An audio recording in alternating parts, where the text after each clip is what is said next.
One of the great temptations and stuff like this is looking at people and saying, I made it, why can't you?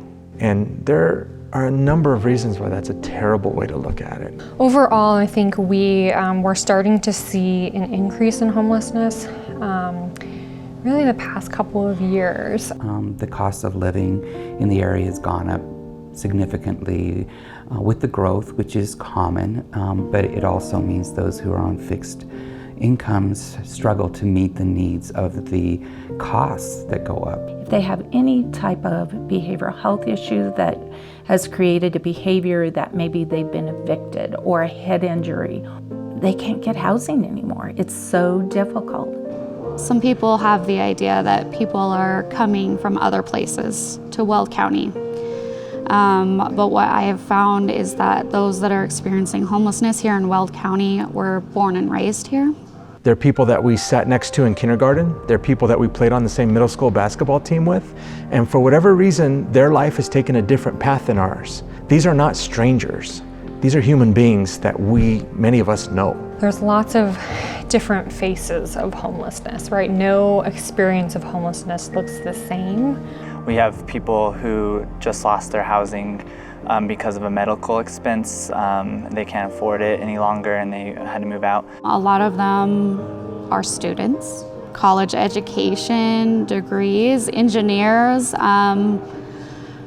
nurses. Sometimes just extreme abuse or trauma in their past. We've had families here, 3, 4 kids, veterans. If we can help people get into that situation where they feel like they've got some control over their life again, man, that replaces a lot of dignity. That helps men feel like men and women feel like women. And when we do that, we're helping people find their hope again. They have an immediate need that needs to be addressed. And in those cases, a navigation center provides an opportunity to say, okay, well, let's talk about what it is exactly you need, and let's begin to target where can we get those resources and identify how we get you there so you can access those resources. Every day we have people coming in, meeting with different agencies. We do an intake with them, so we just sit down and chat with them, learn about what they're going through.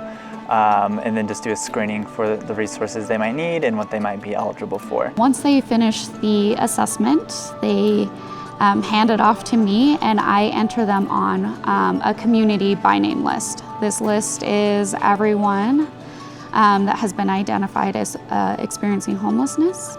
And so what it does is it creates this opportunity for folks to sort of feed up into this larger system that then gives them access to more housing resources. It opens up all of the housing opportunities that all of the case managers across both counties are aware of. Greater access means greater choice. And oftentimes that means greater success in maintaining that housing once they get there. It's awesome to see somebody change. I've seen so many people too able to connect back with family, gain employment, and just thrive after getting a home. I have permanent housing. I've been housed for the last 2.5, 3 years.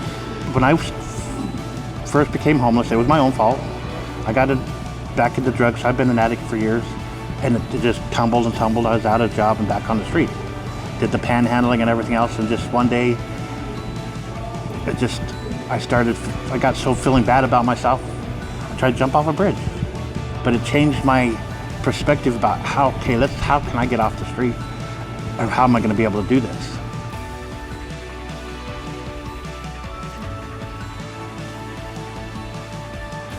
It feels awesome to be able to help somebody, and to watch them be where you were at, and slowly move up, and see their dreams, because when you're homeless, your dreams start getting trampled. So you sort of got to find them dreams a little bit and get them back on the resources to how to get to that dream. People will just say, they've just given up.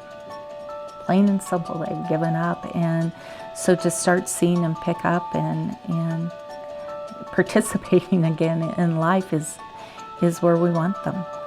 You can get off the street, you can get off the drugs, you can get off anything if you just find a way to work at it and find somebody that has the resources that can help you up. We somehow, as a committee, have thought, well, if we could just provide them a house, that's the answer. Or if we could just Get them to stop using substances. That's the answer. It isn't a single answer. When you talk about a person, we're looking at a holistic approach of what are all the needs of an individual. And when we do that as a collective community, then we really do save lives. There are a number of ways that we can get involved. Collectively as a community, we can volunteer at the cold weather shelter.